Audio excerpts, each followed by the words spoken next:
France రాజ్యాంగం నుండి స్వీకరించినటువంటి అంశాలు అంటే మన భారత రాజ్యాంగ నిర్మాతలు ఫ్రాన్స్ రాజ్యాంగం నుండి ఎలాంటి అంశాలను స్వీకరించారు అనేటటువంటి అంశం చెప్పుకుందాం.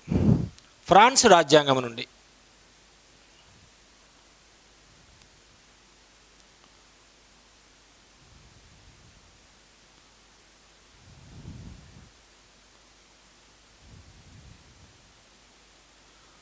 ఫ్రాన్స్ రాజ్యాంగం నుండి మన భారత రాజ్యాంగ నిర్మాతలు స్వీకరించిన కొన్ని ముఖ్యమైనటువంటి అంశాలు. ఫస్ట్ వన్,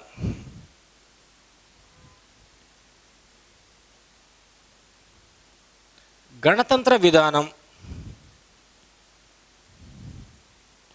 సెకండ్ వన్, స్వేచ్ఛ. థర్డ్ వన్, సమానత్వం. ఫోర్త్ వన్, సౌభ్రాతృత్వం. ఫిఫ్త్ వన్, తాత్కాలిక సభాధ్యక్షుల నియామకం. తాత్కాలిక సభాధ్యక్షుల నియామకం.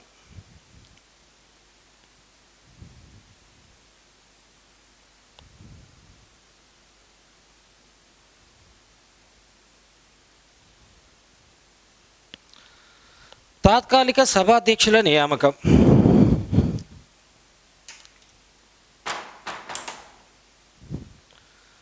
ఫ్రాన్స్ రాజ్యాంగం నుండి మన భారత రాజ్యాంగ నిర్మాతలు స్వీకరించిన కొన్ని ముఖ్యమైనటువంటి అంశాలు: గణతంత్ర విధానం, స్వేచ్ఛ, సమానత్వం, సౌభ్రాతృత్వం, తాత్కాలిక సభాధ్యక్షుల నియామకం. ఫస్ట్ వన్, గణతంత్ర విధానం.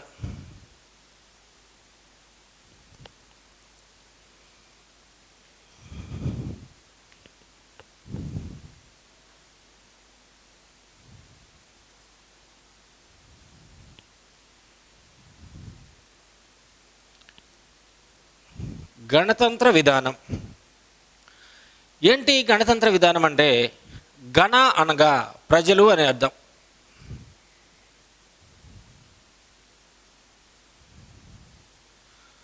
తంత్ర అనగా తంత్రం అనగా పాలన అనే అర్థం. టోటల్గా గణతంత్ర అంటే ప్రజల పాలన, ప్రజల పాలన. మన భారత రాజ్యాంగం 1950 జనవరి 26వ తారీఖు నుండి అమల్లోకి వచ్చింది. ఇక నుండి అనగా 1950 జనవరి 26 నుండి భారతదేశాన్ని పాలించేటటువంటి అధిపతులు ప్రజల ద్వారా ప్రత్యక్షంగా కానీ పరోక్షంగా కానీ ఎన్నికైనటువంటి ప్రతినిధులు మాత్రమే దేశాన్ని పరిపాలిస్తారు అని చెప్పడాన్నే గణతంత్ర విధానం అంటాం. గణ అనగా ప్రజలు, తంత్రం అనగా పాలన. టోటల్గా గణతంత్రం అంటే ఏంటి? ప్రజల పాలన. భారత రాజ్యాంగం ఎప్పటి నుండి అమల్లోకి వచ్చింది? 1950 జనవరి 26వ తారీఖు నుండి భారత రాజ్యాంగం అమల్లోకి వచ్చింది. అప్పటి నుండి 1950 జనవరి 26 నుండి ఇక నుండి భారతదేశాన్ని పాలించేటటువంటి అధిపతులు ప్రజల ద్వారా ప్రత్యక్షంగా కానీ పరోక్షంగా కానీ ఎన్నికైనటువంటి ప్రతినిధులు మాత్రమే దేశాన్ని పరిపాలిస్తారు అని చెప్పడాన్నే గణతంత్ర విధానం అంటారు. నోట్.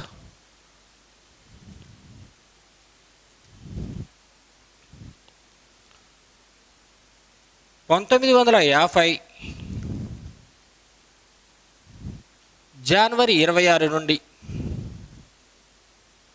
దేశాన్ని పాలించే అధిపతులు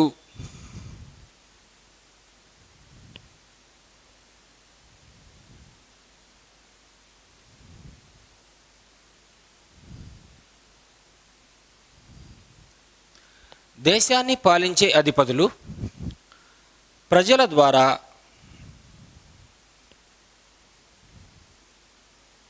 ప్రత్యక్షంగా కానీ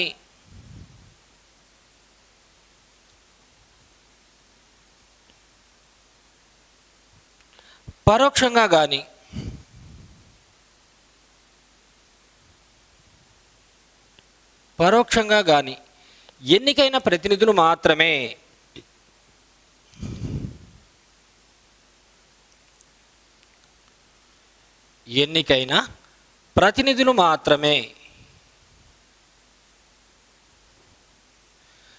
దేశాన్ని పరిపాలిస్తారు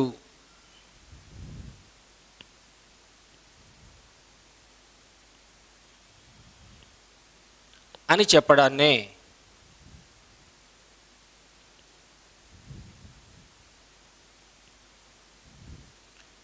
గణతంత్ర విధానం అంటారు.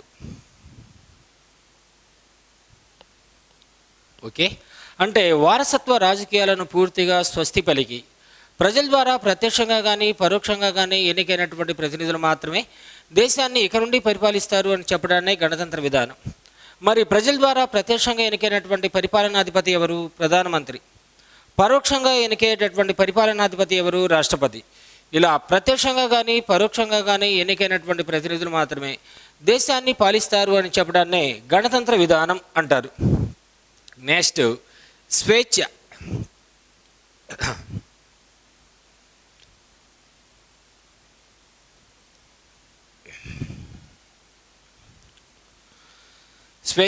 స్వేచ్ఛను ఇంగ్లీష్లో లిబర్టీ అంటారు. ఈ పదం లిబర్ అనేటటువంటి లాటిన్ పదం నుండి వచ్చింది. లాటిన్ భాషలో లిబర్ అనగా ఎటువంటి పరిమితులు లేనటువంటిది అని అర్థం, అంటే ఎటువంటి ఆంక్షలు లేనటువంటిది అని అర్థం. స్వేచ్ఛను ఇంగ్లీష్లో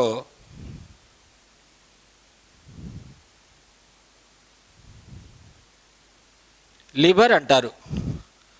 స్వేచ్ఛను ఇంగ్లీష్లో లిబర్టీ అంటారు. ఈ పదం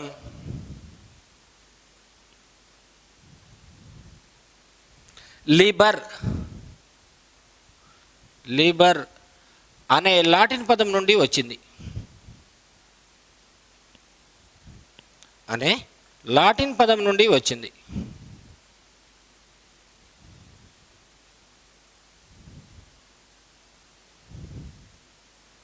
దీని అర్థం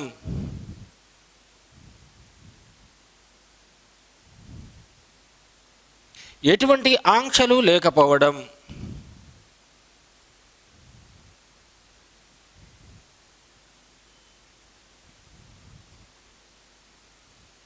ఎటువంటి ఆంక్షలు లేకపోవడం.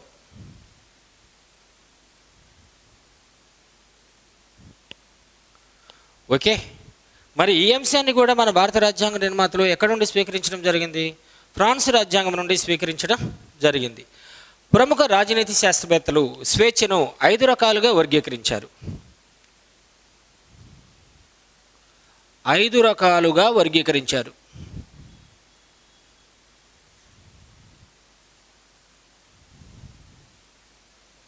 ప్రముఖ రాజనీతి శాస్త్రవేత్తలు స్వేచ్ఛను ఎన్ని రకాలుగా వర్గీకరించడం జరిగింది? 5 రకాలుగా. 1, సహజ స్వేచ్ఛ.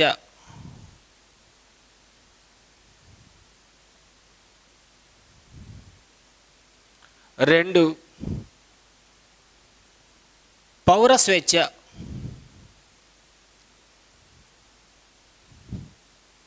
3, ఆర్థిక స్వేచ్ఛ.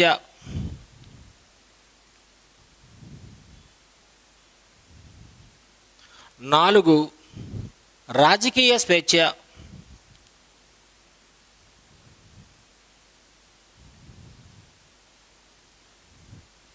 5th వన్, జాతీయ స్వేచ్ఛ.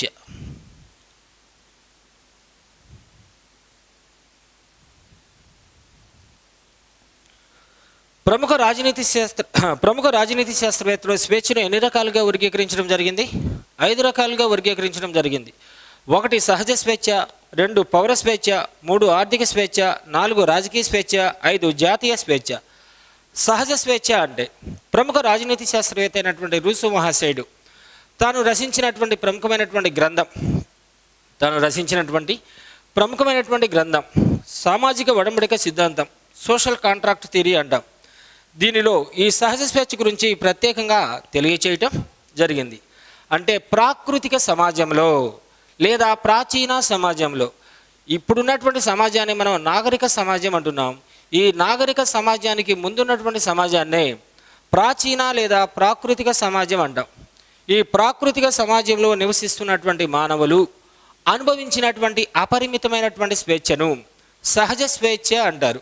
ఓకే, అంటే ఎటువంటి ఆంక్షలు లేకుండా తన ఇష్టం వచ్చినటువంటి రీతిలో తనకు సంబంధించినటువంటి జీవనయానాన్ని కొనసాగించేటటువంటి వెసులుబాటు ప్రాచీన కాలంలో నివసిస్తున్నటువంటి మానవులకు లభించింది. కాబట్టి అటువంటి స్వేచ్ఛనే మనం సహజ స్వేచ్ఛ అంటాం. అయితే ఇప్పుడున్నటువంటి సమాజాన్ని నాగరిక సమాజం అంటున్నాం. నాగరిక సమాజంలో సహజ స్వేచ్ఛ అందుబాటులో ఉండదు. కొన్ని పరిమితమైనటువంటి ఆంక్షలతో మాత్రమే ఈ స్వేచ్ఛను అనుభవించవలసినటువంటి అవసరం ఉంది. రెండు, పౌర స్వేచ్ఛ. పౌర స్వేచ్ఛ. పౌరులు తనకు సంబంధించినటువంటి వ్యక్తిగత జీవనయానాన్ని తన ఇష్టం వచ్చినటువంటి రీతిలో కొనసాగించుకోవడానికి అవకాశాన్ని కల్పించినటువంటి ప్రత్యేకమైనటువంటి స్వేచ్ఛనే పౌర స్వేచ్ఛ అంటాం. అంటే ప్రస్తుత సమాజంలో ఒక వ్యక్తి తనకు సంబంధించినటువంటి అవసరాలు మొత్తాన్ని కూడా నెరవేర్చుకోవడానికి అవకాశాన్ని కల్పించే ప్రత్యేకమైనటువంటి స్వేచ్ఛనే పౌర స్వేచ్ఛ అంటాం. ఈ పౌర స్వేచ్ఛ వ్యక్తులకు సంబంధించినటువంటి జీవనయానాన్ని సమాజంతో చాలా క్రమబద్ధం చేయడానికి అవకాశాలు ఖచ్చితంగా ఉన్నాయి. మూడు, ఆర్థిక స్వేచ్ఛ. ఆర్థిక స్వేచ్ఛ. ప్రతి ఒక్క వ్యక్తి కూడా తన ఆహార అవసరాలకు అనుగుణంగా సంపాదించుకోవడానికి అవకాశాన్ని కల్పించినటువంటి ప్రత్యేకమైనటువంటి స్వేచ్ఛనే ఆర్థిక స్వేచ్ఛ అంటాం. ప్రస్తుతం ఉన్నటువంటి ప్రజాస్వామ్య వ్యవస్థలో ఉన్నటువంటి అన్ని రకాల స్వేచ్ఛల కంటే ఆర్థిక స్వేచ్ఛకు అధిక ప్రాధాన్యత ఇవ్వటం జరిగింది. నెక్స్ట్, రాజకీయ స్వేచ్ఛ. రాజకీయ స్వేచ్ఛ. రాజ్య కార్యకలాపాలలో ప్రజలందరూ పాల్గొనడానికి అవకాశాన్ని కల్పించే ప్రత్యేకమైనటువంటి స్వేచ్ఛనే రాజకీయ స్వేచ్ఛ అంటాం. అంటే రాజ్యానికి సంబంధించినటువంటి వివిధ రకాల కార్యకలాపాల్లో ప్రజలందరూ పాల్గొనడానికి అవకాశాన్ని కల్పించినటువంటి ప్రత్యేకమైనటువంటి స్వేచ్ఛనే రాజకీయ స్వేచ్ఛ అంటాం. ఈ రాజకీయ స్వేచ్ఛ మానవులకు కొన్ని రకాలైనటువంటి రాజకీయ హక్కులను కూడా ఇచ్చింది. ఏంటి రాజకీయ హక్కులు అంటే? ఓటు వేసే హక్కు, ఎన్నికల్లో పోటీ చేసే హక్కు, ప్రభుత్వాన్ని విమర్శించే హక్కు, ప్రభుత్వ పదవులను పొందే హక్కు మొదలైనటువంటి రాజకీయ హక్కులను కూడా ఈ రాజకీయ స్వేచ్ఛ కల్పించడం జరిగింది. లాస్ట్ వన్, జాతీయ స్వేచ్ఛ. జాతీయ స్వేచ్ఛ. ప్రతి ఒక్క జాతి కూడా సర్వస్వతంత్రంగా అంతర్గతంగాను బాహ్యంగాను తనకు సంబంధించినటువంటి విధి విధానాలను రూపొందించుకోవడానికి అవకాశాన్ని కల్పించినటువంటి ప్రత్యేకమైనటువంటి స్వేచ్ఛనే జాతీయ స్వేచ్ఛ అంటాం. అంటే దేశం లోపల కానీ దేశం వెలుపల కానీ అంటే బాహ్య దేశాలతో కానీ ఎలాంటి ప్రలోభాలకు లోను కాకుండా తను ఇష్టం వచ్చినటువంటి రీతిలో తనకు సంబంధించినటువంటి కార్యకలాపాలను కొనసాగించుకోవడానికి అవకాశాన్ని కల్పించినటువంటి ప్రత్యేకమైనటువంటి స్వేచ్ఛనే జాతీయ స్వేచ్ఛ అనేటటువంటి పేరుతో పిలుస్తాం. అంటే ఒక దేశానికి ఎప్పుడైతే సంపూర్ణమైనటువంటి స్వేచ్ఛ స్వాతంత్ర్యాలు లభిస్తాయో అప్పుడు మాత్రమే ఆ రాజ్యం, ఆ దేశం సంపూర్ణమైనటువంటి జాతీయ స్వేచ్ఛను అనుభవించడానికి అవకాశాలు ఉంటాయి. నెక్స్ట్, సమానత్వం. సార్ ఒక్క నిమిషం ఆపేసి. Okay sir. నెక్స్ట్, సమానత్వం.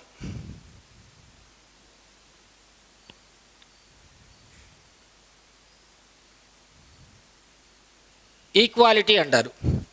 సమానత్వం అనేటటువంటి అంశాన్ని ప్రముఖ రాజనీతి శాస్త్రవేత్తలు అయినటువంటి లాస్కీ మరియు బార్కర్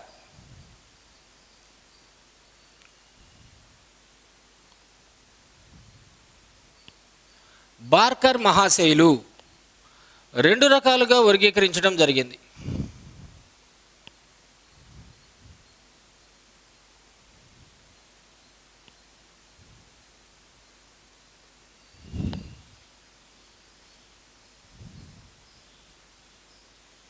అయితే ఈ సమానత్వాన్ని కూడా మరికొంతమంది ప్రముఖ రాజనీతి శాస్త్రవేత్తలు 5 రకాలుగా వర్గీకరించడం జరిగింది.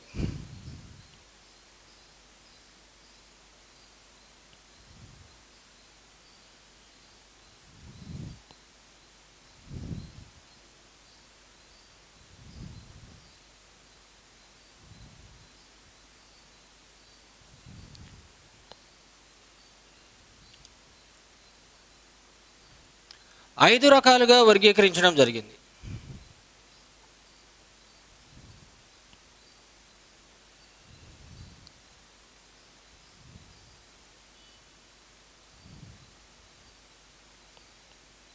ఓకే, ఫస్ట్ వన్,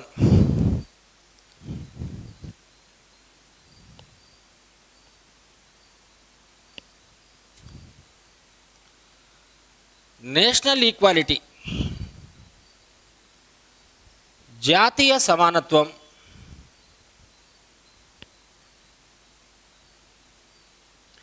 2 సాంఘిక సమానత్వం,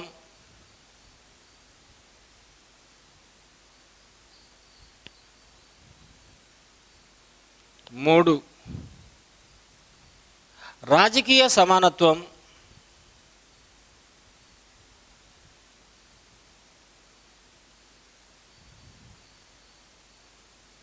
4 ఆర్థిక సమానత్వం,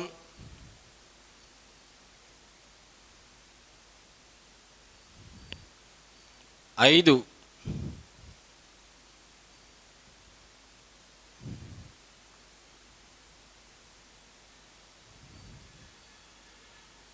సహజ సమానత్వం. ఓకేనా? ఫస్ట్ జాతీయ సమానత్వం. ప్రపంచంలో ఉన్నటువంటి దేశాలన్నీ కూడా సమానమే. ఒక దేశానికి ఎక్కువ, మరొక దేశానికి తక్కువ ప్రాధాన్యత కల్పించడానికి అవకాశం ఏమాత్రం కూడా లేదు. అలానే దేశంలో నివసిస్తున్నటువంటి ప్రజల మధ్య ఎలాంటి వ్యత్యాసాలు చూపడానికి అవకాశం లేనటువంటి ప్రత్యేకమైనటువంటి సమానత్వాన్నే జాతీయ సమానత్వం.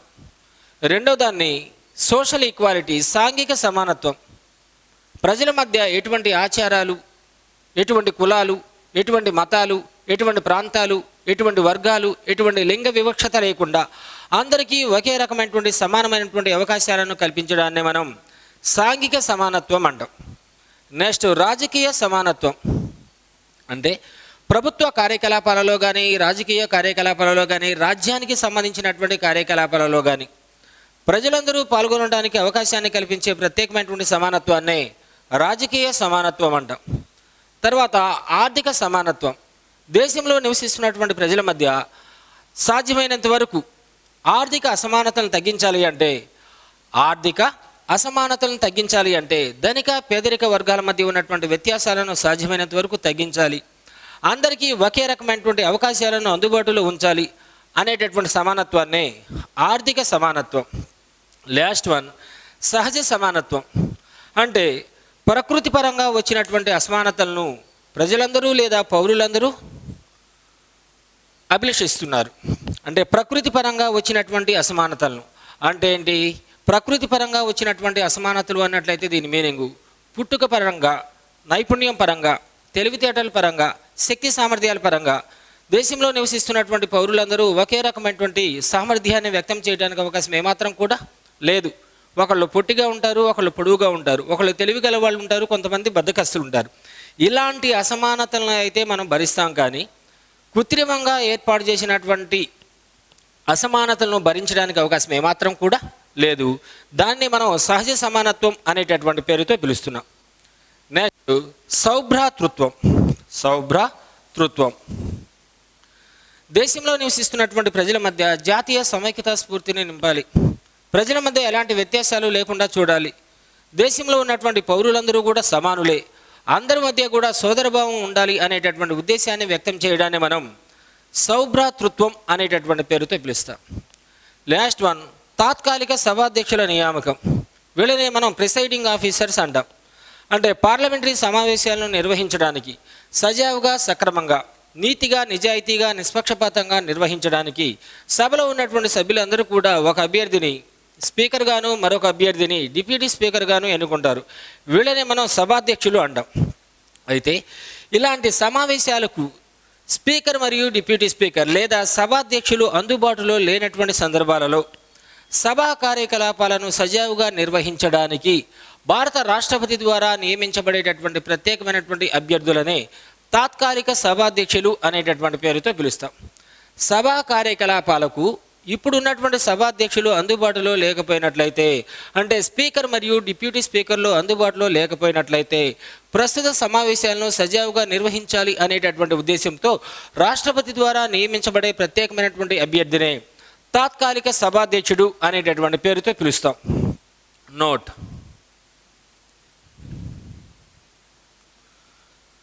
సభా కార్యకలాపాల నిర్వహణకు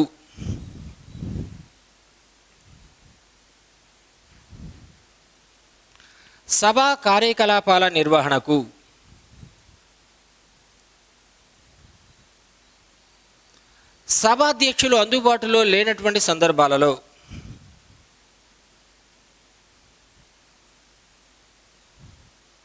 సభాధ్యక్షులు అందుబాటులో లేనటువంటి సందర్భాలలో.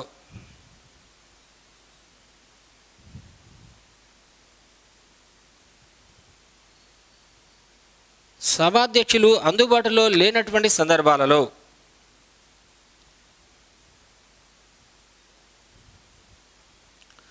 సమావేశాల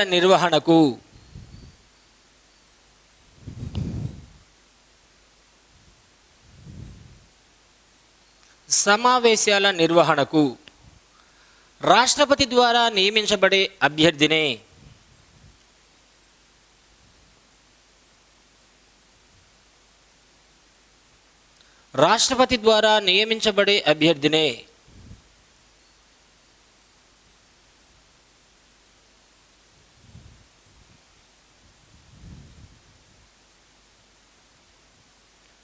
తాత్కాలిక సభాధ్యక్షులు అంటారు.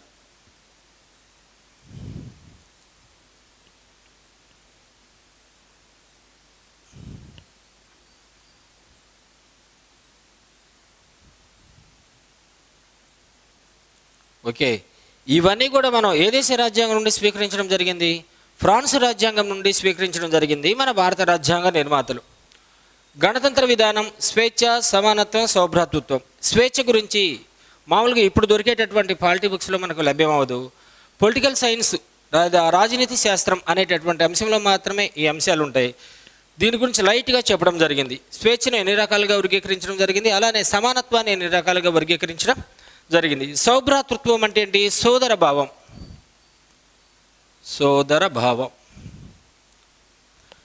అలానే తాత్కాలిక సభాధ్యక్షుల నియామకం. రైట్.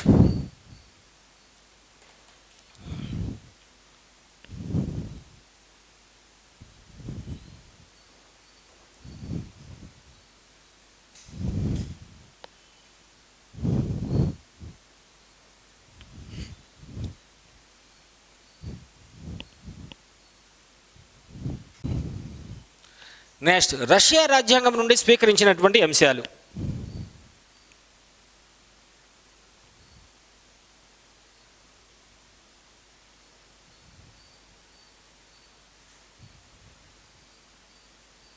రష్యా రాజ్యాంగం నుండి మన భారత రాజ్యాంగ నిర్మాతలు స్వీకరించినటువంటి అంశాలు. ఫస్ట్ వన్, ప్రాథమిక విధులు. సెకండ్ వన్, దీర్ఘకాలిక ప్రణాళిక.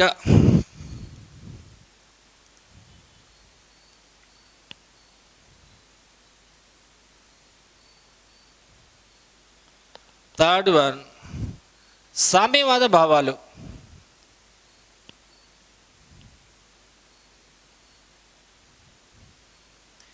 ఈ మూడు అంశాలను మన భారత రాజ్యాంగ నిర్మాతలు రష్యా రాజ్యాంగం నుండి ప్రత్యేకంగా స్వీకరించడం జరిగింది. ఫస్ట్ వన్, ప్రాథమిక విధులు.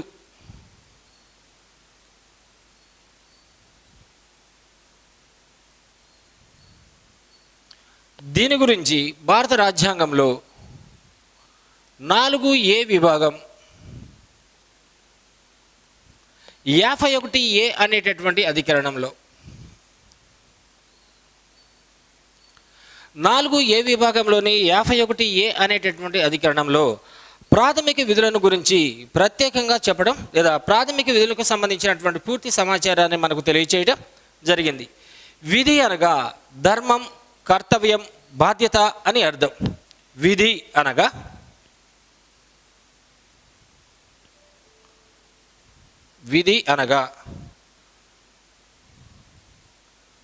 ధర్మం, కర్తవ్యం, బాధ్యత అని అర్థం. ఓకే, అయితే రాజ్యాంగం ప్రారంభంలో మనకి ప్రాథమిక హక్కులను గురించి మాత్రమే ప్రత్యేకంగా పేర్కొనడం జరిగింది, కానీ ప్రాథమిక విధులను గురించి ఎక్కడ ఎటువంటి ప్రస్తావన చేయలేదు.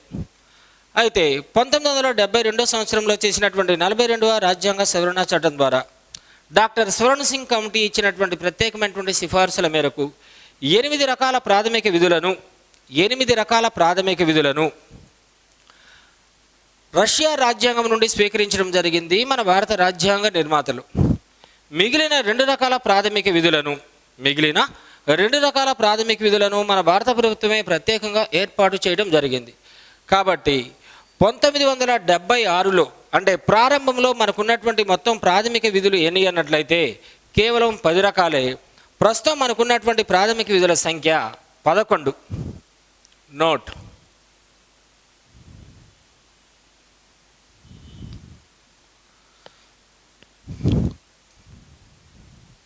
1976 సంవత్సరంలో చేసిన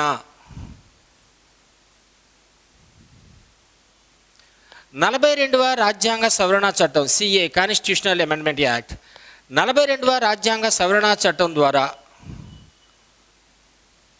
doctor Swaran Singh committee doctor Swaran Singh committee సిఫార్సుల మేరకు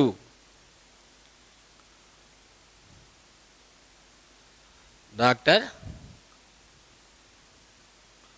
స్వరణ్ సింగ్ కమిటీ సిఫార్సుల మేరకు అభ్యర్థులు గుర్తుపెట్టుకోవాలి, 8 రకాల ప్రాథమిక విధులను మాత్రమే 8 రకాల ప్రాథమిక విధులను 8 రకాల ప్రాథమిక విధులను రష్యా రాజ్యాంగం నుండి స్వీకరించడం జరిగింది.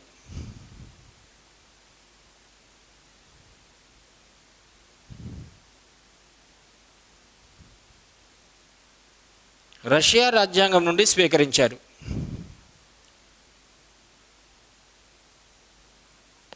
మిగిలిన 2 రకాల ప్రాథమిక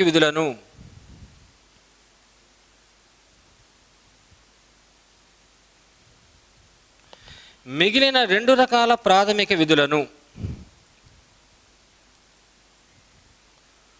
భారత ప్రభుత్వం ప్రత్యేకంగా ఏర్పాటు చేయడం జరిగింది.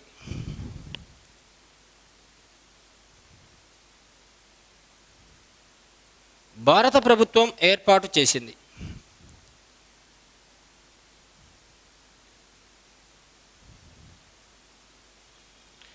ఈ 10 రకాల ప్రాథమిక విధులు ఎప్పటి నుండి అమల్లోకి వచ్చాయి? 1977 జనవరి 3వ తారీఖు నుండి ఈ 10 రకాల ప్రాథమిక విధులు భారతదేశ వ్యాప్తంగా అమల్లోకి రావడం జరిగింది. కాబట్టి జనవరి 3వ తారీఖును మనం ప్రాథమిక విధుల దినోత్సవంగా జరుపుకుంటాం. కానీ ప్రస్తుతానికి భారత పౌరులకు అందుబాటులో ఉన్నటువంటి మొత్తం ప్రాథమిక విధులు ఎన్ని అంటే 11.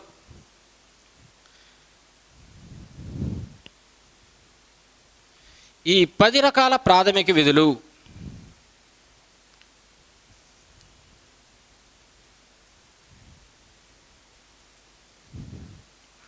1977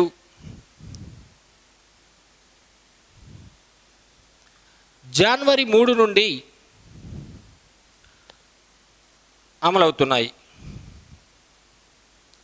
అమల్లోకి వచ్చాయి.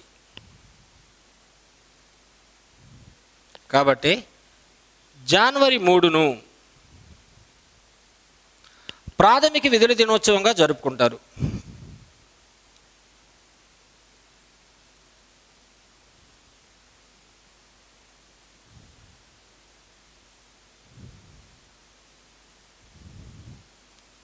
ఓకే, ప్రస్తుతం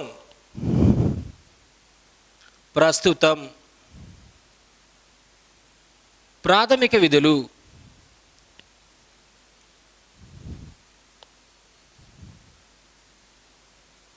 11 రకాలు. ఓకే, ఈ 11వ ప్రాథమిక విధిని ఎప్పుడు చేర్చారు? 2002 సంవత్సరంలో చేసినటువంటి 86వ రాజ్యాంగ సవరణ చట్టం ద్వారా ఈ 11వ ప్రాథమిక విధిని అదనంగా చేర్చడం జరిగింది.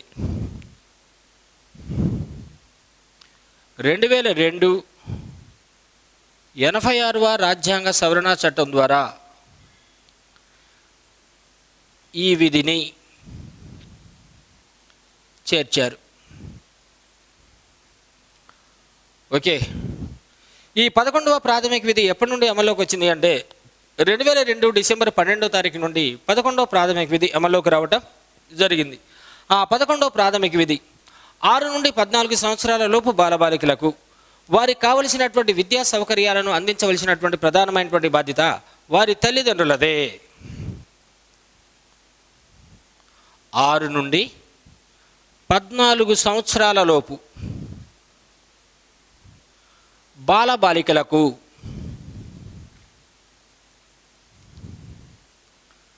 విద్యా సౌకర్యాలను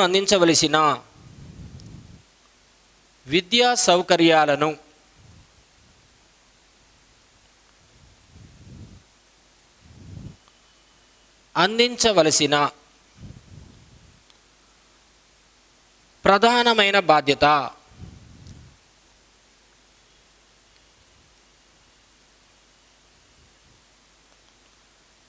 తల్లిదండ్రులదే.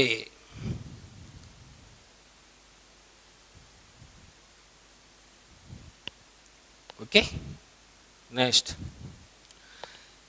దీర్ఘకాలిక ప్రణాళిక.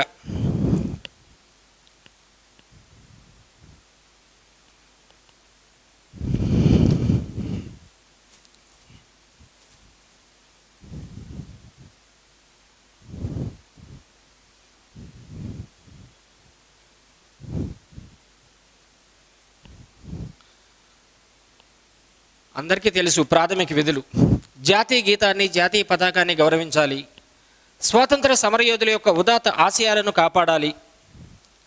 స్త్రీల పట్ల సోదరభావాన్ని కలిగి ఉండాలి. ప్రభుత్వ ఆస్తులను సంరక్షించాలి.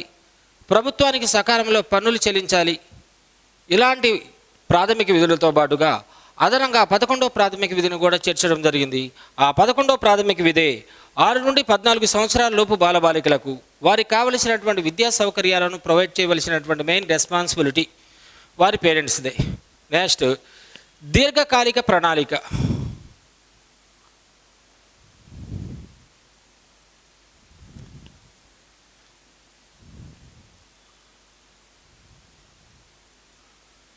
దీర్ఘకాలిక ప్రణాళిక కాలపరిమితి 20 నుంచి 25 సంవత్సరాల వరకు ఉంటుంది.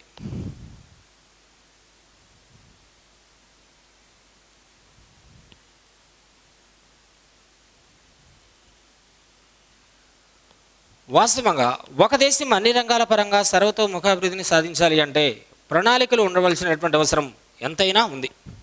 కాబట్టి ఇలాంటి ప్రణాళికలను మొదటిసారిగా ప్రపంచానికి పరిచయం చేసినటువంటి దేశం ఫస్ట్ ఇక్కడ ఒక్కటే దీర్ఘకాలిక ప్రణాళిక. దీనికి గల మరొక పేరే దీర్ఘదర్శి ప్రణాళిక. ఓకే, లాంగ్ టర్మ్ ప్లానింగ్ అంటాం లేదా లెంతియెస్ట్ ప్లానింగ్ అంటాం. ఈ దీర్ఘకాలిక ప్రణాళిక యొక్క కాల పరిమితి ఎంత అంటే 20 నుండి 25 సంవత్సరాల వరకు.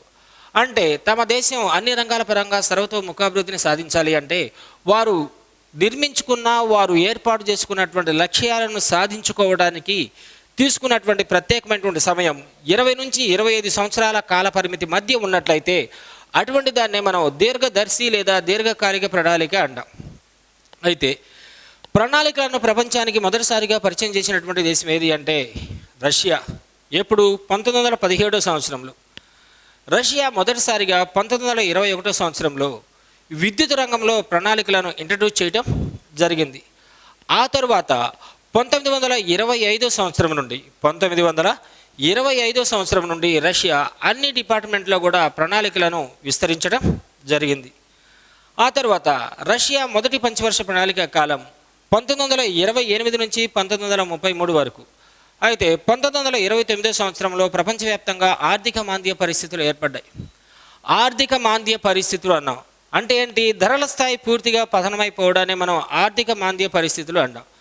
1929 సంవత్సరంలో ప్రపంచవ్యాప్తంగా అన్ని దేశాలలో ఆర్థిక మాంద్య పరిస్థితులు ఏర్పడ్డప్పటికీ కూడా రష్యా ఆర్థిక వ్యవస్థను ఈ ఆర్థిక మాంద్య పరిస్థితులు ఏమాత్రం ప్రభావితం చేయలేకపోయాయి.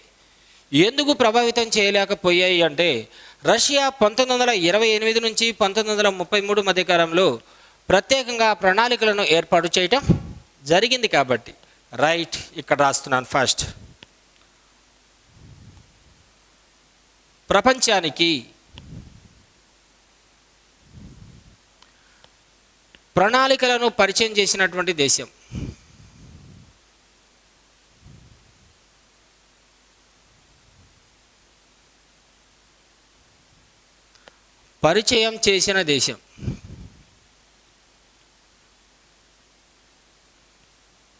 రష్యా. ఎప్పుడు? ఇక్కడే రాస్తున్నాను, 1917 సంవత్సరంలో. నెక్స్ట్ పాయింట్, 1921 సంవత్సరంలో రష్యా విద్యుత్ రంగంలో విద్యుత్ విద్యుత్ రంగంలో ప్రణాళికలను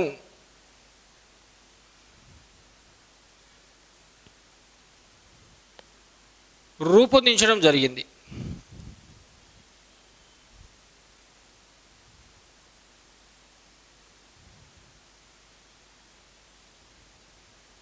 రైట్. 1925 నుండి అన్ని డిపార్ట్మెంట్లో, అన్ని శాఖల్లో రష్యా ప్రణాళికలను విస్తరించింది.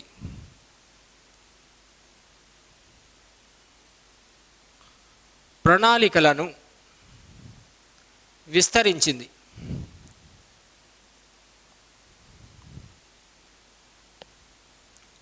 ఓకే. రష్యా మొదటి పంచవర్ష ప్రణాళిక కాలం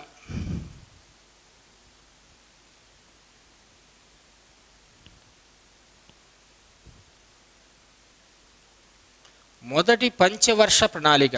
పంచవర్ష అంటే 5 సంవత్సరాల కాల పరిమితి కలిగినటువంటి ప్రణాళికలని పంచవర్ష ప్రణాళికలు అంటారు.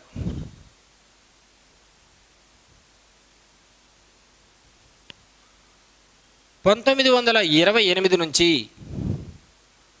1933 మధ్య కాలంలో. అయితే అభ్యర్థులు ఇక్కడ గుర్తుపెట్టుకోవాలి, నోట్. 1929 సంవత్సరంలో ప్రపంచవ్యాప్తంగా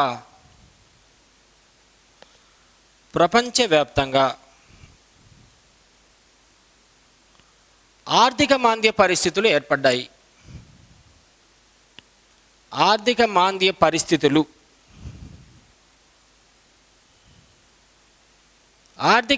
పరిస్థితులు ఏర్పడినప్పటికీ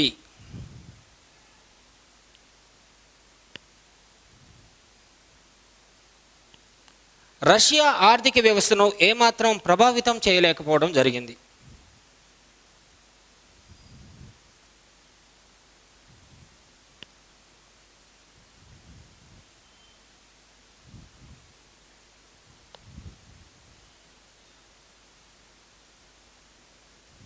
ఏమాత్రం ప్రభావితం చేయలేదు.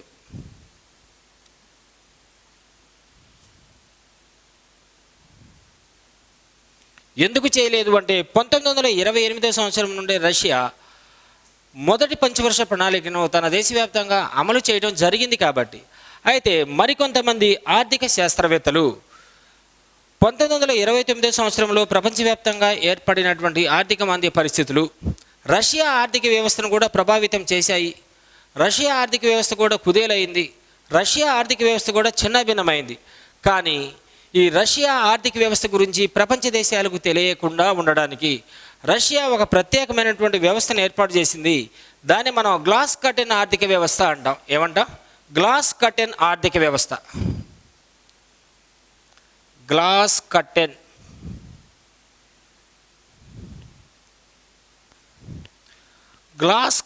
ఆర్థిక వ్యవస్థ అంటే రష్యా దేశంలో ఉన్నటువంటి ఆర్థిక మాంద్య పరిస్థితులను ప్రపంచంలో ఉన్నటువంటి ఇతర దేశాలు తెలుసుకోకుండా ఉండడానికి అనుసరించినటువంటి ప్రత్యేకమైనటువంటి ఆర్థిక వ్యవస్థని మనం గ్లాస్ కర్టెన్ ఆర్థిక వ్యవస్థ అంటాం. అంటే కొన్ని మెర్రల్లో నుంచి చూస్తున్నట్లయితే బయట నుంచి చూసే వాళ్ళకి లోపల వాళ్ళు ఎవ్వరూ కనిపించరు, కానీ లోపల ఉన్నటువంటి వాళ్ళకి బయట ప్రపంచం మొత్తం కనపడడానికి అవకాశం ఉంటుంది. అలానే రష్యా కూడా తన దేశంలో ఉన్నటువంటి ఆర్థిక మాంద్య పరిస్థితుల గురించి ప్రపంచంలో ఉన్నటువంటి ఇతర దేశాలకు ఏమాత్రం తెలియచేయనీయకుండా ప్రపంచ దేశాల్లో ఉన్నటువంటి ఆర్థిక మాంద్య పరిస్థితులను అయితే ఇది పూర్తిగా గమనిస్తూ ఉంది. కానీ తన దేశ ఆర్థిక వ్యవస్థ గురించి ప్రపంచంలో ఉన్నటువంటి ఏ దేశాలకు కూడా తెలియజేయడానికి అవకాశం లేకుండా చేసినటువంటి ప్రత్యేకమైనటువంటి ఆర్థిక వ్యవస్థనే గ్లాస్ కర్టెన్ ఆర్థిక వ్యవస్థ అంట. అలానే మన భారతదేశంలో కూడా ప్రణాళికా సంఘం కావాలి అని చెప్పినటువంటి మొట్టమొదటి వ్యక్తి మోక్షగుండం విశ్వేశ్వరయ్య 1934 సంవత్సరంలో. ఇతను రచించినటువంటి ప్రముఖమైనటువంటి గ్రంథం the planned economy for India.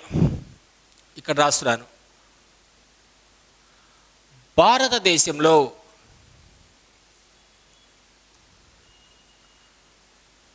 ప్రణాళికలు కావాలి అని చెప్పిన మొట్టమొదటి వ్యక్తి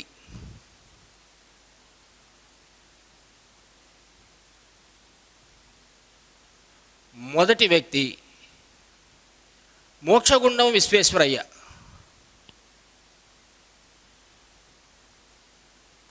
మోక్షగుండం విశ్వేశ్వరయ్య.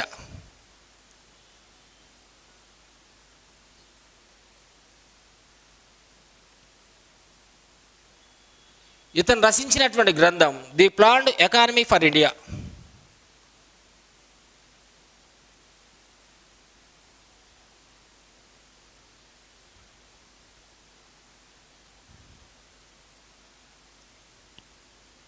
ఫర్ ఇండియా ఎప్పుడు 1934 సంవత్సరంలో.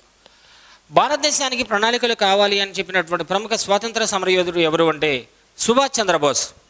అయితే మన భారతదేశంలో ప్రణాళికలు 1950 సంవత్సరంలో క్యాబినెట్ మంత్రుల యొక్క ప్రత్యేకమైనటువంటి సిఫార్సుల మేరకు ఏర్పాటు చేయబడటం జరిగింది. అయితే మన భారతదేశంలో ఉన్నటువంటి ప్రణాళికలు కేవలం ఒక సలహా సంఘాలుగానే ఉంటాయి, కానీ వాటికంటూ ప్రత్యేకమైనటువంటి రాజ్యాంగ పద్ధతి ఏమాత్రం కూడా లేదు. కాబట్టి 1951లో మనం మొదటి పంచవర్ష ప్రణాళికను ఏర్పాటు చేసుకోవడం జరిగింది.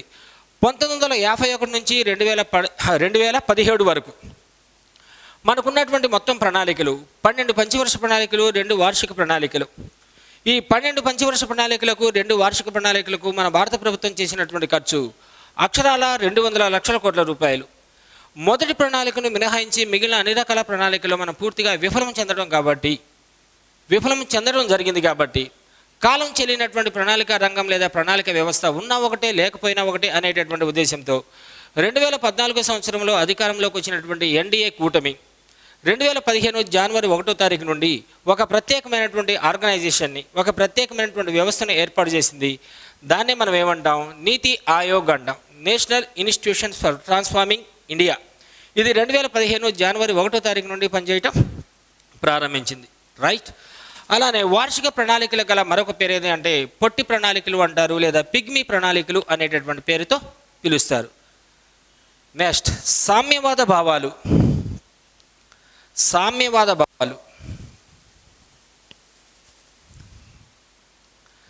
సమసమాజ స్థాపనకు ఉద్దేశించినటువంటి ప్రత్యేకమైనటువంటి భావాలు సామ్యవాద భావాలు. ధనిక పేదరిక వర్గాల మధ్య వ్యత్యాసాలు చూపినటువంటి భావాలు సామ్యవాద భావాలు. సంక్షేమ రాజ్యానికి ఉద్దేశించినటువంటి ప్రత్యేకమైనటువంటి భావాలు సామ్యవాద భావాలు. శ్రేయోరాజ్య స్థాపనకు ఉద్దేశించినటువంటి ప్రత్యేకమైనటువంటి భావాలు సామ్యవాద భావాలు. ఈ సామ్యవాద భావాలు అనేటటువంటి అంశాన్ని మనం ఏ దేశ రాజ్యాంగం నుండి స్వీకరించడం జరిగింది అంటే రష్యా రాజ్యాంగం నుండి స్వీకరించడం జరిగింది. అయితే ఏంటి సామ్యవాద భావాలు అంటే ముందే చెప్పుకున్నాం. ధనిక పేదరిక వర్గాల మధ్య వ్యత్యాసాలు చూపినటువంటి భావాలు, సమసమాజ స్థాపనకు ఉద్దేశించినటువంటి భావాలు, సంక్షేమ రాజ్య స్థాపనకు ఉద్దేశించినటువంటి భావాలు, శ్రేయో రాజ్య స్థాపనకు ఉద్దేశించినటువంటి ప్రత్యేకమైనటువంటి భావాలనే మనం సామ్యవాద భావాలు అంటాం. మరి ఈ సామ్యవాదం లేదా సోషలిజం, ఈ సామ్యవాదం అనేటటువంటి పదాన్ని మొదటిసారిగా ఉపయోగించినటువంటి వ్యక్తి ప్లేటో. సామ్యవాదం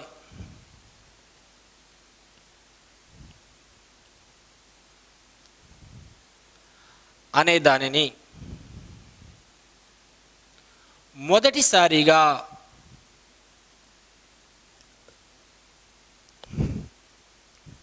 ఉపయోగించిన వ్యక్తి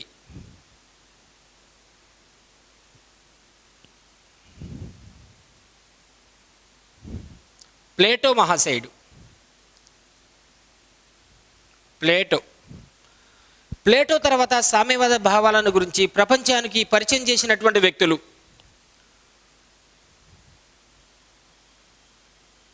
రాబర్ట్ ఓవెన్, చార్లెస్ ఓరియర్.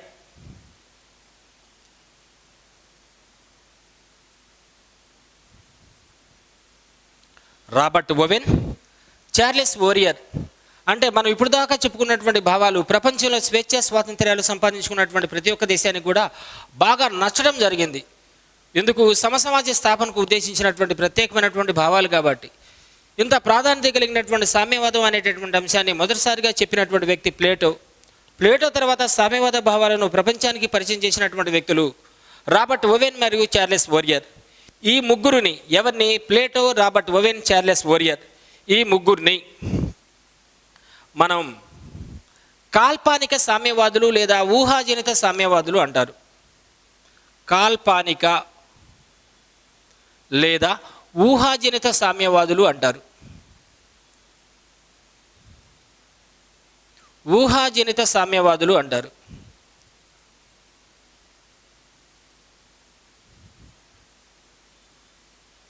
కాల్పనిక లేదా ఊహాజనిత సామ్యవాదులు అంటే సామ్యవాదాన్ని గురించి మొదటిసారిగా అయితే ప్రపంచానికి చెప్పడం జరిగింది. కానీ స్వేచ్ఛా స్వాతంత్ర్యాలు సంపాదించుకున్నటువంటి ఒక దేశం తన దేశ ఆర్థిక వ్యవస్థకు అనుకూలంగా సామ్యవాద ఆర్థిక వ్యవస్థను ఏ విధంగా నిర్మించుకోవాలి, సామ్యవాద ఆర్థిక వ్యవస్థను ఏ విధంగా రూపొందించుకోవాలి అనేటటువంటి అంశంపై స్పష్టమైనటువంటి అభిప్రాయాన్ని ప్రపంచానికి వ్యక్తం చేయలేకపోవడం జరిగింది.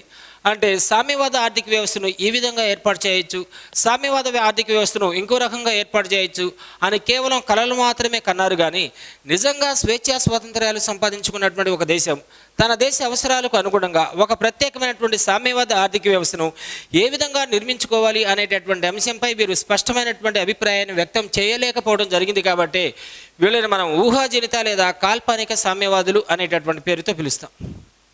ఓకే, ఇలాంటి ఊహాజనిత లేదా కాల్పనిక సామ్యవాదానికి ఒక శాస్త్రీయమైనటువంటి గుర్తింపును, శాస్త్రీయమైనటువంటి హోదాను తీసుకొచ్చినటువంటి వ్యక్తి ఎవరు అంటే కార్ల్ మార్క్స్. కాబట్టి కార్ల్ మార్క్స్ను మనం ఆధునిక సామ్యవాదానికి లేదా శాస్త్రీయ సామ్యవాదానికి పితామహుడిగా చెప్పుకుంటాం. నెక్స్ట్, ఆధునిక లేదా శాస్త్రీయ సామ్యవాదానికి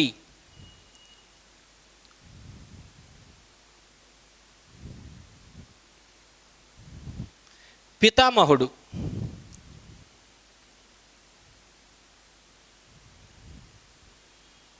కార్ల్ మార్క్స్. కార్ల్ మార్క్స్ రచించినటువంటి గ్రంథాలు Das Kapital, communist manifesto, the holy family, counter and రచించినటువంటి ప్రముఖమైనటువంటి గ్రంథాలు Das Kapital, communist family, the holy family, revolution and counter revolution అనేటటువంటి ప్రముఖమైనటువంటి గ్రంథాలను రచించి ప్రపంచ దేశాలకు పరిచయం చేయడం జరిగింది. కాబట్టి ప్రపంచంలో ఉన్నటువంటి కార్మికుల మొత్తాన్ని ఏకం చేసినటువంటి ఘనత కార్ల్ మార్క్స్కి దక్కింది. కాబట్టి ఇటువంటి ఊహాజనిత లేదా కాల్పనిక సామ్యవాదానికి శాస్త్రీయమైనటువంటి గుర్తింపును తీసుకొచ్చినటువంటి మహాశయుడే కార్ల్ మార్క్స్. కాబట్టి ఆధునిక సామ్యవాద సిద్ధాంతానికి పితామహుడు ఎవరు అంటే కార్ల్ మార్క్స్. సంప్రదాయ సామ్యవాద సిద్ధాంతానికి తండ్రి లాంటి వాడు ఎవరు అంటే ప్లేటో మహాశయుడు అంటాం.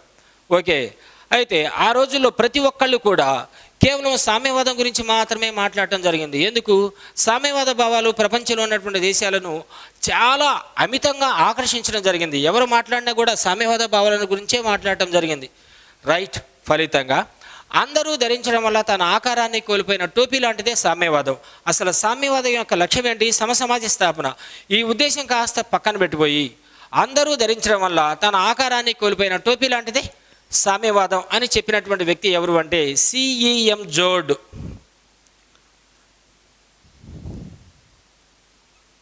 అందరూ ధరించడం వల్ల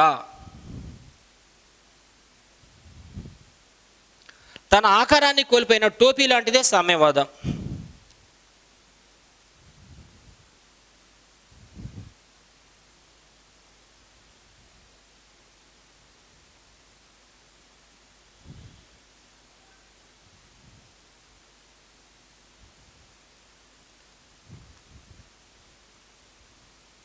ఎవరు చెప్పారు? సిఈఎం జోర్డ్.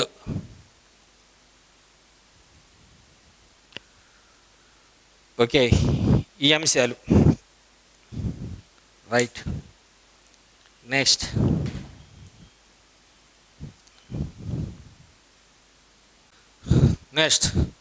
జపాన్ రాజ్యాంగం నుండి స్వీకరించినటువంటి అంశాలు.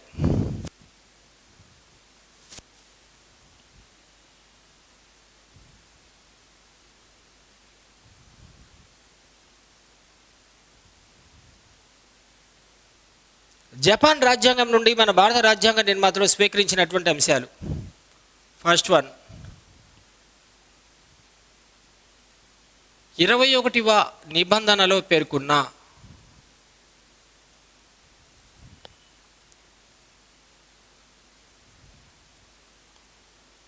చట్టం నిర్దేశించిన పద్ధతి.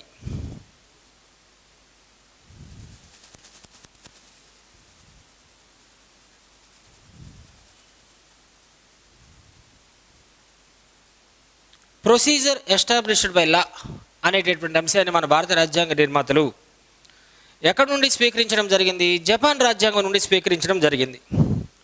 ఒక వ్యక్తికి సంబంధించినటువంటి ఆంతరంగిక స్వేచ్ఛ స్వాతంత్ర్యాలను చట్టం నిర్దేశించినటువంటి పద్ధతుల్లో పరిమితులు విధించవచ్చు. అంటే శాసనసభలో రూపొందించినటువంటి ప్రత్యేకమైనటువంటి చట్టం ఆధారంగా ఒక వ్యక్తి అనుభవిస్తున్నటువంటి స్వేచ్ఛ స్వాతంత్ర్యాలపై పరిమితులను విధించవచ్చు. ఇక్కడ రాస్తున్నాను.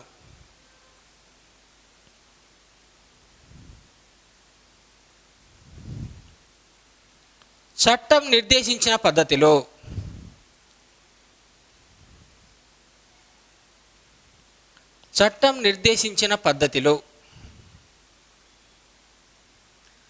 వ్యక్తి స్వేచ్ఛ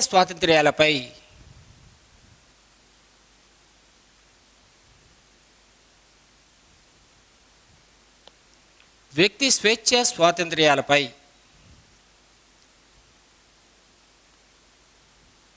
పరిమితులు విధించవచ్చు.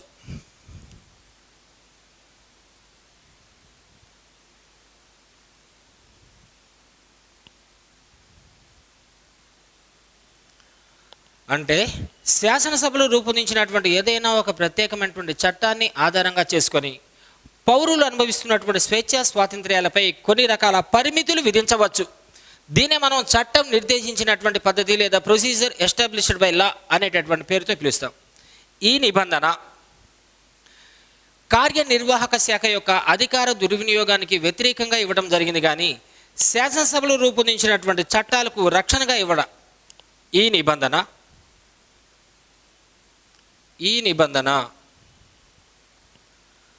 కార్యనిర్వాహక శాఖ యొక్క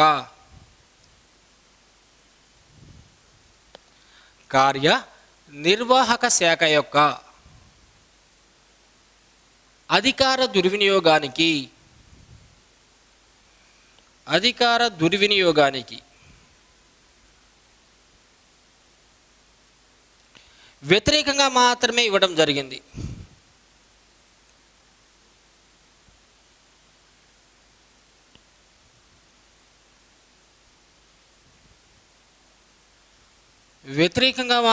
ఇవ్వడం జరిగింది. అంతేగాని శాసనశాఖ రూపొందించినటువంటి చట్టాలకు రక్షణగా ఈ నిబంధన ప్రత్యేకంగా పేర్కొనలేదు. అయితే 1978లో Maneka Gandhi versus union of India వివాదంలో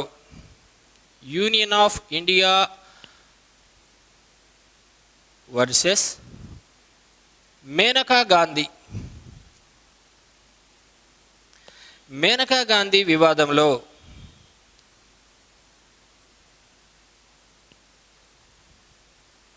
సుప్రీంకోర్టు దీనికి విస్తృతమైనటువంటి అర్థాన్ని తెలియజేసింది.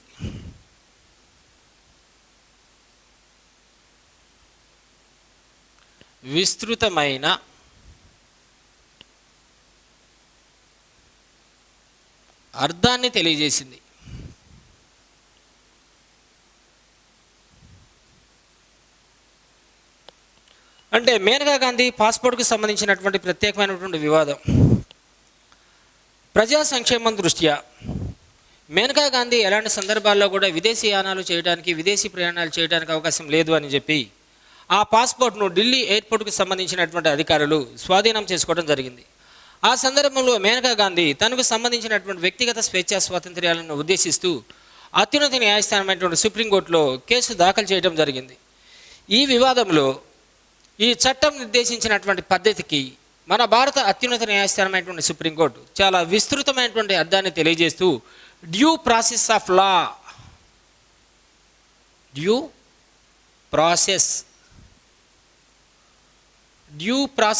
లా అనే సూత్రాన్ని అనువర్తింపచేసింది.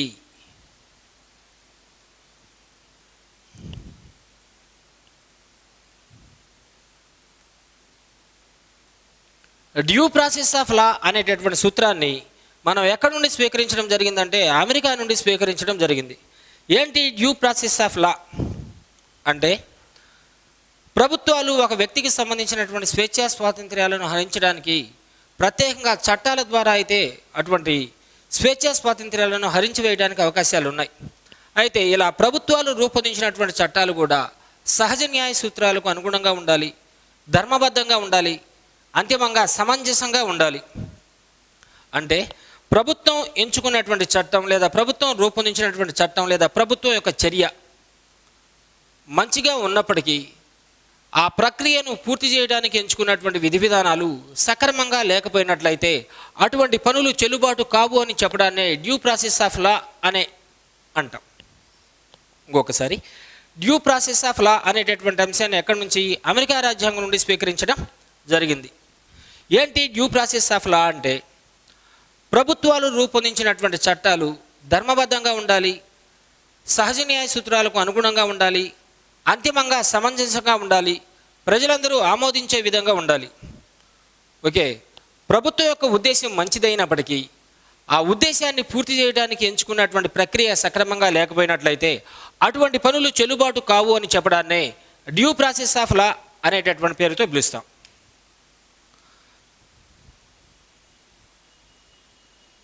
ప్రభుత్వాలు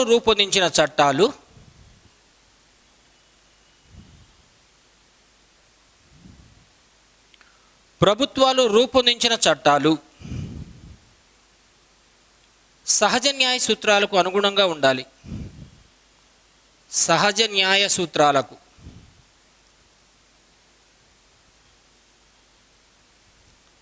అనుగుణంగా ఉండాలి.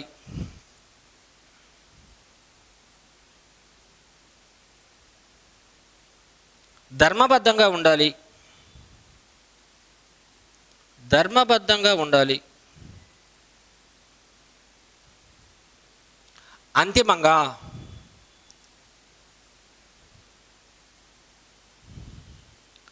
సమంజసంగా ఉండాలి.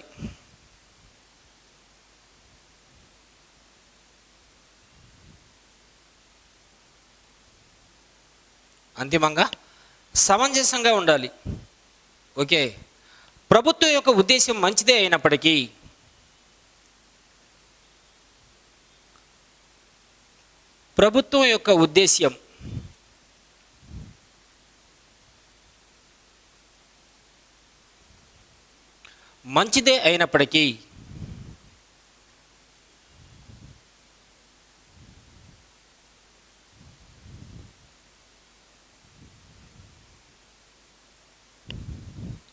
దానిని పూర్తి చేయడానికి ఎంచుకున్న ప్రక్రియ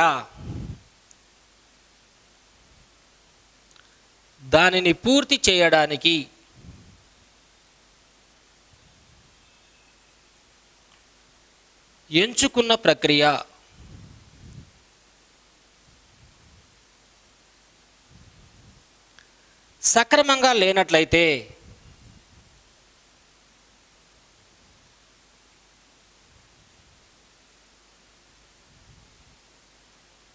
అటువంటి దాన్ని పూర్తిగా కొట్టివేయడాన్నే ఏమంటాం? డ్యూ ప్రాసెస్ ఆఫ్ లా అంటాం. ప్రభుత్వం యొక్క ఉద్దేశం మంచిదే, కానీ ఆ పనిని పూర్తి చేయడానికి ప్రభుత్వ నిర్మాణం లేదా ప్రభుత్వ యంత్రాంగం ఎంచుకున్నటువంటి విధి విధానాలు ప్రక్రియ సక్రమంగా లేకపోయినట్లయితే అటువంటి దాన్ని మనం ఏమంటాం? Due process of law. చిన్న ఎగ్జాంపుల్ సులభంగా అర్థం అవడానికి, నో పార్కింగ్ జోన్ అని పెట్టారు బోర్డు. ఆ బోర్డులో ఎవరు కూడా వాహనాలు నిలపడానికి అవకాశం ఏమాత్రం కూడా లేదు. తెలుసో తెలియకో హడావుడిలోనో ఎవరో ఒక అభ్యర్థి నో పార్కింగ్ జోన్లో ఒక వెహికల్ని పార్క్ చేయడం జరిగింది. వెంటనే సంబంధిత అధికారులు లేదా ట్రాఫిక్ పోలీసులు వచ్చేసి నో పార్కింగ్ జోన్లో బైక్ పెట్టావనేటటువంటి ఉద్దేశంతో దానికి జరిమానా దాదాపుగా 30,000 40,000 రూపాయల జరిమానా విధించడం జరిగింది. వాస్తవంగా బండి వాల్యూ వచ్చేసి 20,000 అనుకుందాం, జరిమానా వచ్చేసి 30 లేదా 40,000. అంటే ప్రభుత్వం యొక్క ఉద్దేశం మంచిదే, ఇక్కడ ఎవరు కూడా వాహనాలను నిలుపుదల చేయరాదు. కానీ దాన్ని పూర్తి చేయడానికి ఎంచుకున్నటువంటి ప్రక్రియ సక్రమంగా లేనట్లయితేనే అటువంటి దాన్ని మనం డ్యూ ప్రాసెస్ ఆఫ్ లా అనేటటువంటి పేరుతో పిలుస్తాం. రైట్.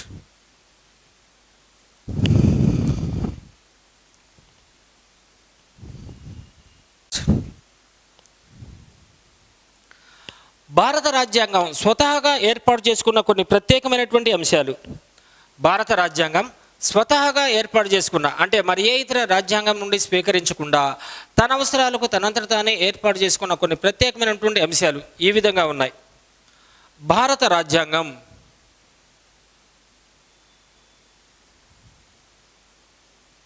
భారత రాజ్యాంగం స్వతహాగా ఏర్పాటు చేసుకున్న అంశాలు.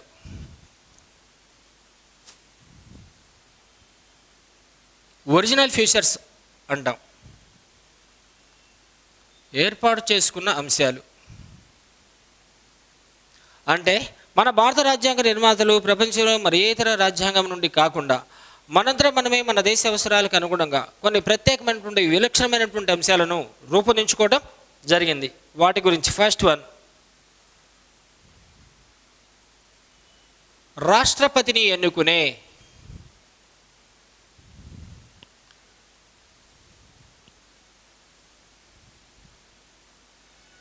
నియోజక గణం.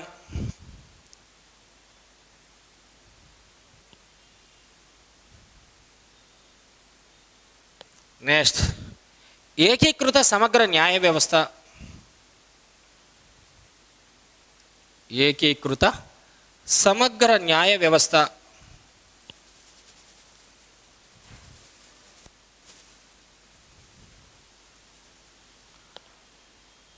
పంచాయతీరాజ్ వ్యవస్థ.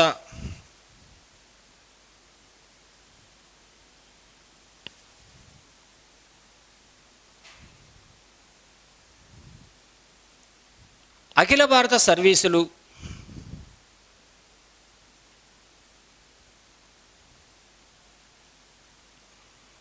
అఖిల భారత సర్వీసులు. అల్పసంఖ్యాక వర్గాల వారికి ప్రత్యేకమైన హక్కులు.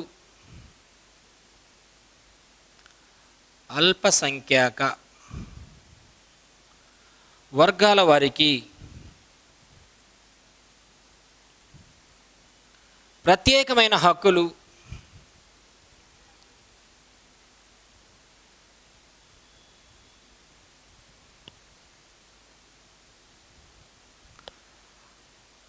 ఏక పౌరసత్వం.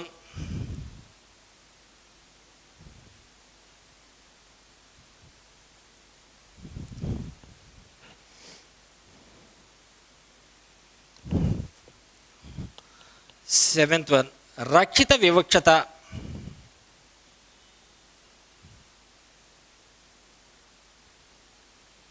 రక్షిత వివక్షత. ఎయిత్ వన్, ఆర్థిక సంఘం.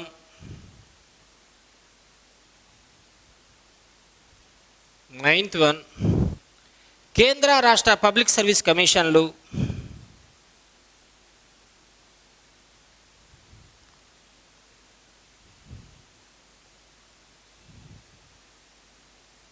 కేంద్ర రాష్ట్ర పబ్లిక్ సర్వీస్ కమిషన్లు.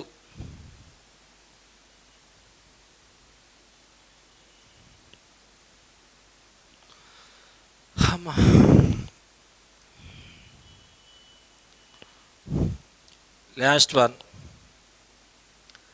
భాషా సంఘాలకు సంబంధించిన ప్రత్యేకమైన అంశాలు.